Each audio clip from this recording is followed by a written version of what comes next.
El protagonismo esta semana ha sido sin duda, me refiero a la Iglesia naturalmente, ha sido sin duda el sínodo sobre la Amazonía que ya ha terminado.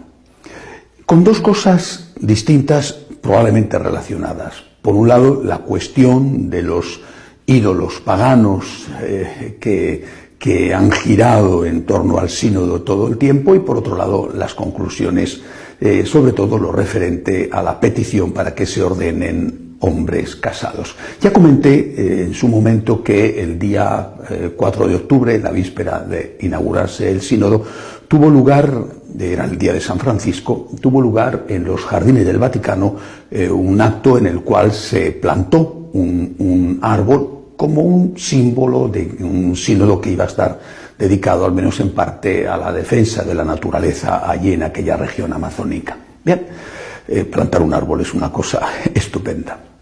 Pero dentro de esa ceremonia tuvo lugar algo que, además, como quedó reflejado en la televisión, no ofrece posibilidad de engaño. Se extendió una tela que representaba seguramente el mundo por los colores, y en esa tela había varias tallas de madera rústicas, dos de mujeres embarazadas de distinto tamaño y una de un hombre con una fuerte erección, las tres desnudas. Bueno, en un momento dado de la ceremonia, los que estaban alrededor de esa tela, entre ellos varios religiosos, había una monja franciscana que era evidentemente reconocible por su hábito, se postraron alrededor de esas imágenes con la cabeza en el suelo. Eso era un claro signo de adoración.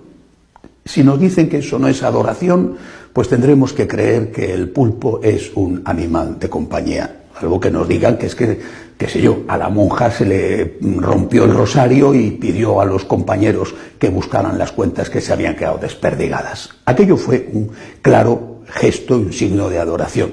Lo primero que me llama la atención es que todos estos curas y más, que están en contra de que los fieles se arrodillen en la iglesia durante la consagración, han quitado en muchas iglesias los reclinatorios para que no puedan arrodillarse, y les critican y se meten con ellos si alguno se atreve a arrodillarse, no se escandalicen, ni protesten, ni digan nada de que se arrodillen delante de unos ídolos.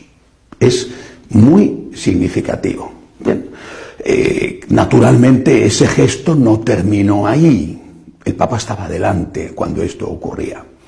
Ese gesto no terminó ahí. Una de esas tallas, la más grande de estas mujeres embarazadas, fue introducida en una canoa en la sala, el aula sinodal, por varias personas, entre ellos dos obispos que iban en primera fila. Y después fue depositada en una iglesia de los carmelitas que está al lado del Vaticano, en la Vía de la Conciliazione, fue depositada allí y se hicieron, delante del altar mayor, y se hicieron todos los días actos religiosos delante de esa imagen. Hasta que un día alguien cogió esas imágenes, parece que las dos femeninas, la masculina ya no se volvió a saber nada de ella, solo estuvo allí en los jardines vaticanos, las dos tallas femeninas, y las tiró al Tíber. Bien, pues el propio Papa el viernes informó delante de todos en el sínodo que la policía, los carabineros italianos, habían rescatado del Tíber esas dos tallas, y que él pedía perdón como obispo de Roma por el robo que había tenido lugar. ¿Por qué? Porque fue el Papa el que lo dijo, literalmente dijo que eran dos imágenes de la Pachamama. Por tanto, eran dos ídolos de otra religión, dos ídolos. Este es un tema serio. Delante del Papa, en una dependencia que no era la Iglesia, porque eran los jardines vaticanos, pero unos religiosos adoran a un ídolo. ¿Qué hubiera ocurrido si, en vez de ser las imágenes de la Pachamama, hubiera sido, por ejemplo, una imagen de Buda, o del dios elefante de los hinduistas, o un libro del Corán, por ejemplo, y unos religiosos, unos sacerdotes, se hubieran postrado delante de una imagen de Buda? ¿Qué hubiera sucedido? Pues es exactamente lo mismo. ¿Qué hubiera sucedido si en un templo católico, de forma habitual delante del altar mayor estuviera venerándose, adorándose una imagen religiosa de otra religión. Oye, que en su templo, en el templo hinduista, se adore al dios elefante, pues me parece que tienen todo el derecho a hacerlo. Y que donde tengan los seguidores de la religión de la Pachamama sus templos, como sean, humildes o grandiosos, que adoren a la Pachamama, a mí me parece bien, que tienen derecho a hacerlo. No estoy de acuerdo, pero tienen derecho a hacerlo. Pero en un templo católico y delante del Papa en los jardines vaticanos sin que nadie diga nada. Bueno, alguien sí ha dicho algo. El cardenal Miller, exprefecto de Doctrina de la Fe, y que yo creo que algo sabe de teología, ante esto dijo que traer los ídolos a la Iglesia fue un crimen contra la ley divina. Y Monseñor Azcona, que fue ya está jubilado, pero fue obispo en una prelatura, en una misión en Brasil, dijo que efectivamente eran ídolos. El Papa lo reconoció, imágenes de la Pachamama, lo dijo tal cual el Papa. Se acabó con la duda, que si era Nuestra Señora de la Amazonía, a ver, si era Nuestra Señora de la Amazonía, ¿quién era la imagen del hombre que estaba allí? Porque se prestaba a muchos equívocos, ¿no? El Papa zanjó y dijo, no, son efectivamente imágenes de la Pachamama. Bueno, pues el Monseñor Azcona dijo que efectivamente eran imágenes de la Pachamama, pero que aquello era un sacrilegio demoníaco. Vamos a las consecuencias. Está circulando de forma especial en Latinoamérica, pero no solo allí, el vídeo que grabó el Vaticano del acto en sus jardines, donde esa gente, algunas chamanas que después bendijeron al Papa con sus ritos, y los religiosos, religiosas, se postraron y adoraron a la Pachamama. Está circulando entre las sectas en Latinoamérica. Y lo que ellos están diciendo es que los católicos hemos dejado de ser cristianos, nos hemos vuelto paganos y estamos adorando a los dioses precristianos. Y esto lo están diciendo para llevarse a sus sectas a tantos católicos como están confundidos y que están escandalizados.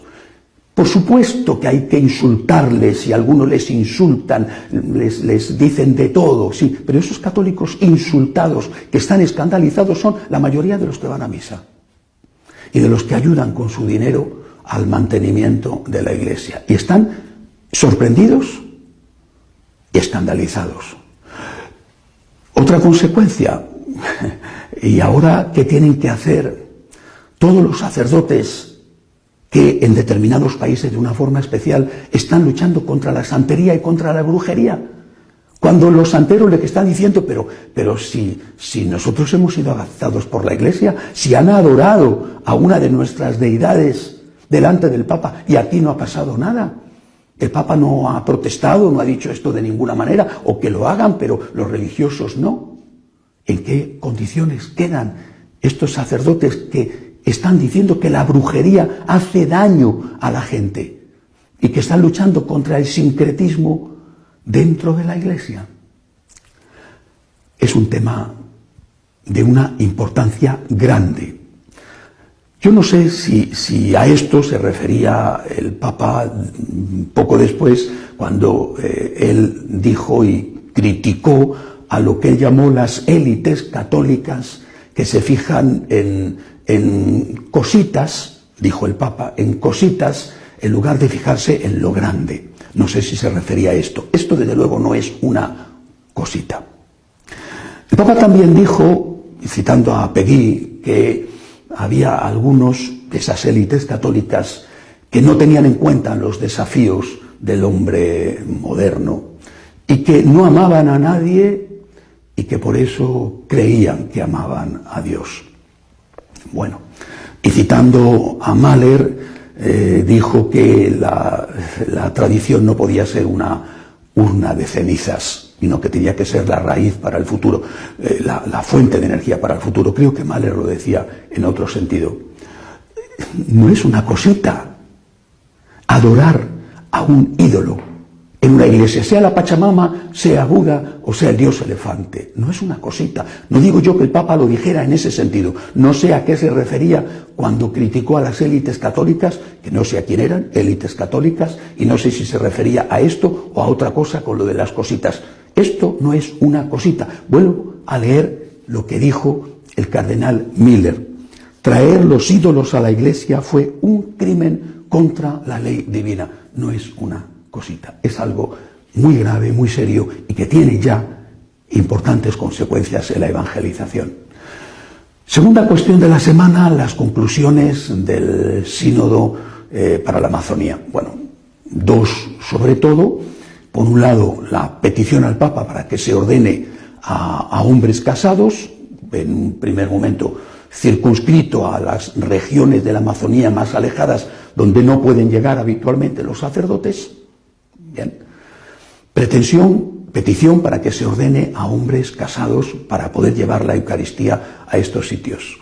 También me parece curioso y muy significativo que, por ejemplo, uno de los obispos, ya está jubilado, pero ha participado en el sínodo de origen alemán y que ha sido obispo allí durante muchos años, diga que él, durante 20 años, lo ha dicho públicamente, no ha bautizado a nadie y que no tenía ninguna intención de hacerlo. Está preocupadísimo para que llegue la Eucaristía a los sitios más remotos, pero él dice que no ha bautizado a nadie. Pues debería de estar preocupado, en primer lugar, por el bautismo. Primero que se bauticen y después lo demás. ¿Pueden ordenarse hombres casados? En la Iglesia Católica, por ejemplo, la de rito griego, hay curas casados. San Pedro estaba casado. Había sacerdotes casados en los primeros tiempos. Por tanto, esto no va en contra de la ley divina. Otra cosa distinta es que esta sea la puerta, lo de ordenar hombres casados en una remota región de la Amazonía, sea la puerta para que vengan después otras cosas. Es decir, para que venga después, por ejemplo, la readmisión de los que se salieron del sacerdocio y están casados, o para que los que son sacerdotes puedan pedir casarse porque se van a sentir en inferioridad de condiciones con respecto a aquellos que han sido ordenados estando ya casados. El cardenal Urosa ha dicho que esto, la ordenación de hombres casados, puede resolver algún problema, pero que también puede y va a generar problemas muchísimo mayores. Luego la otra cuestión ha sido la de la ordenación de las mujeres. No dice el sínodo, no pide el Papa al sínodo que se ordenen mujeres, dice que se les admita a los ministerios laicales, acolitado y también al lectorado. No dice que se ordenen mujeres diaconisas, dice que muchos han pedido que se ordenen mujeres diaconisas. Bueno, el Papa ha dicho que va a estudiar el tema, pero que de momento va a cambiar la comisión que él constituyó para estudiar el asunto del diaconado femenino. Una comisión que el propio Papa ha reconocido que no se puso de acuerdo porque había quien decía que en el origen aquellos servicios que realizaban las mujeres no eran equiparables al diaconado, otros decían que sí. Ahora el Papa ha dicho que va a crear una nueva comisión donde va a introducir otras personas. Habrá que ver quiénes son esas personas, porque claro, uno teme que esto sea como lo que está ocurriendo con la ya famosa sinodalidad. La sinodalidad es escuchar a la gente. Me parece muy bien, pero ¿a qué gente se escucha? Si la sinodalidad consiste en escuchar a la gente que yo he elegido porque piensa igual que yo, y que después digo que voy a hacer lo que ellos me dicen, porque tengo que escuchar a la gente, esto es una trampa. Esto es no solamente algo que va a ir contra la enseñanza de la Iglesia, sino algo que repugna a la razón. Si tú quieres escuchar a la gente, un día, sin avisar, haz una encuesta, con un control riguroso después de los resultados, no al estilo Evo Morales o Maduro. Un día sin avisar, haz una encuesta entre los que van a misa y pregúntales, ¿quiere usted el sacerdocio femenino? ¿Quiere usted que sus curas se casen? Eso sería escuchar a la gente. ¿Se escuchó a la gente cuando se cambió el rito litúrgico y se dejó de decir la misa en latín para empezar a decirla en la lengua vernácula? Si hay que hacer una iglesia sinodal, seamos honestos. Pero no, yo nombro a los que quiero escuchar y después digo que les hago caso y que esto es sinodalidad. Realmente estamos llegando a unos niveles difíciles de aceptar. Y repito, no solamente por la fe, sino también por la razón. Que nos digan que ponerse de rodillas delante de un ídolo no es un gesto de adoración. Vuelvo a repetir, si eso no es un gesto de adoración, tendremos que aceptar que pulpo es animal de compañía. Pidamos al Señor por la Iglesia, porque la situación es la que es, no hace falta ponerle más adjetivos, y la Iglesia necesita nuestra oración, y el Señor reclama hoy más que nunca nuestra fe, nuestra confianza y nuestra esperanza. Hasta la semana que viene, si Dios quiere.